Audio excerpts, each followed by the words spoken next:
To use a timer on your MacBook Neo, all you have to do is go to Spotlight and then search clock.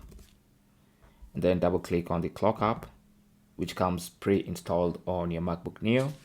And then at the top here, it's going to be on world clock. So there's a menu here. You want to click on timers. And then you have a timer here. You can choose the timer you want. So let's say you want a 5-minute timer. So just come to the minute section and type 5. That's going to be 5. And then you can start your timer right there. It's really that simple. You can pause, you can resume, you can cancel that specific timer.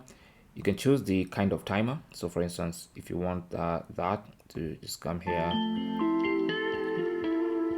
So that's going to be the sound when the timer elapses, or that one. So that's basically the sound when the timer is finished counting down. Thanks for watching and good luck.